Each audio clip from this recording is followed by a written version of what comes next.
Hi, my name is Barbara Baker, and I remember reading To Kill a Mockingbird when I was some point in middle school, and it made a huge impact on me and my understanding of people and relationships.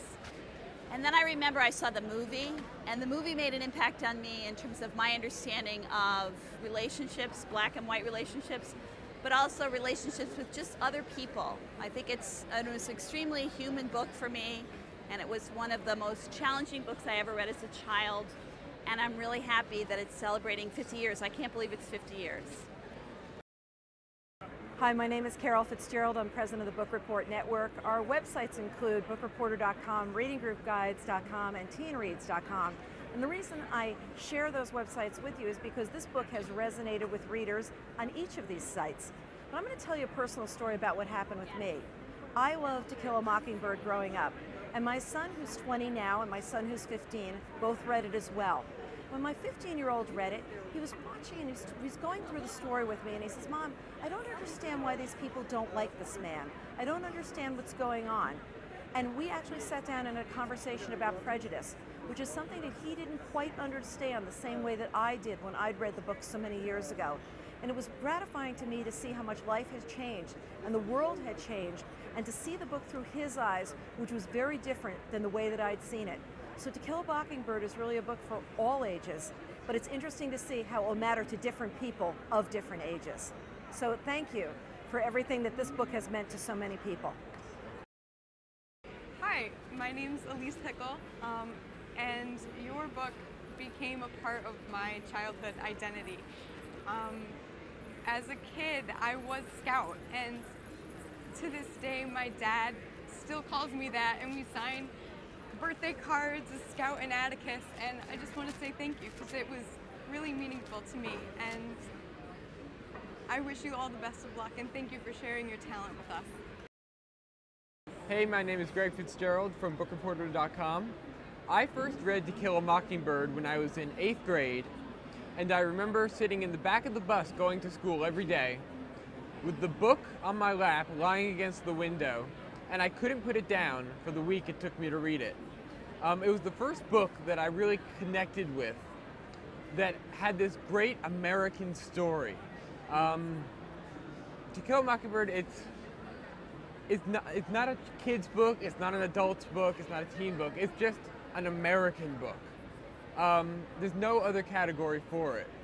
And it instilled a love in me for American literature because I found this book that defined one part of this country so much.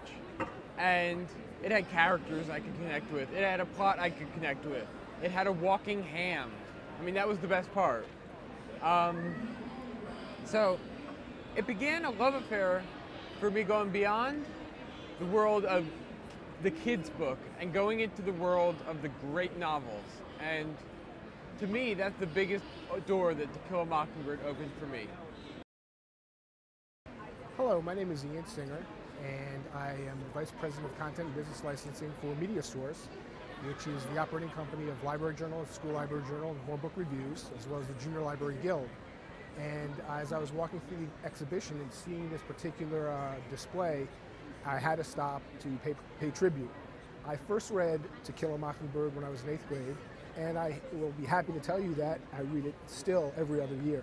I don't think that any other book has impacted me, or probably most of the people I've talked to here online, more profoundly than almost any other book that's probably been printed or published. I think it's a social commentary that should be mandatory reading in our public schools. I don't think it has a more poignant message, particularly now as the era in which he wrote about is becoming a memory, and those things that were relevant then can't be forgotten. You've done a great service to our country, and I'm one of, I guess, an untold infinite amount who owe a huge debt of gratitude to you. So thank you very much. I've liked this book since I was a little kid. My mom had a copy of it, and I was born in 1959. I think the copyright date on the book was 1962, so she bought the book when I was 3 years old. And somehow or other, I snuck it out of the house after I graduated high school, moved off to college.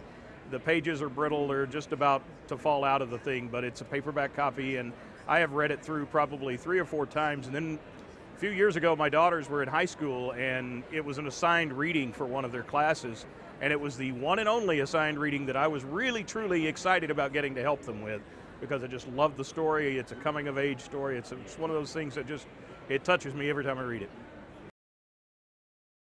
Miss Lee, I just wanted to let you know that I loved your book so much that I named my daughter Harper after you. Thank you very much for a killer name.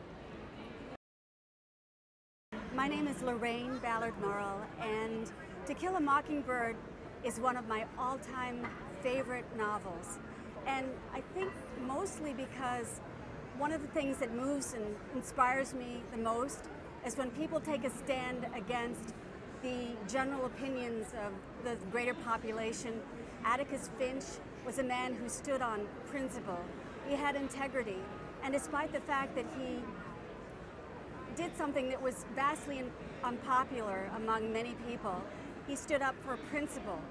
And for that, I found him, that character, to be a great inspiration to me in my childhood and throughout my life. So I want to thank Harper Lee for writing this incredible book that's inspired me and so many generations of readers. Well, Miss Lee, congratulations on the 50th anniversary of To Kill a Mockingbird. I'm a retired school librarian. I was a librarian for over 30 years, and for many young people, To Kill a Mockingbird was probably the first piece of adult literature that they read, and I have to thank you for writing such a great book that has endured for the last 50 years, and we know the book will endure for many, many, many more years. Thanks.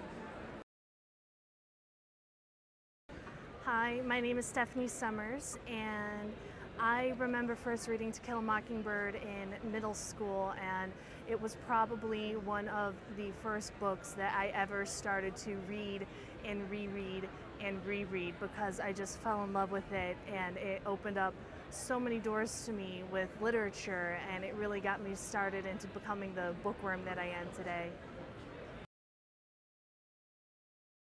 Hi, I'm Sylvia, and I think that probably the first book that I ever read that really made me love reading and get involved with characters was To Kill a Mockingbird. You get so drawn into that, and I was probably a teenager. I was probably a young teen, probably about 13, and it's lived with me my whole life. It's one of those books that you always remember reading, and I think it was a school assignment, but it was the first time I really said, wow, this is really great. And from there, my passion for reading grew. So thank you for writing such a great book.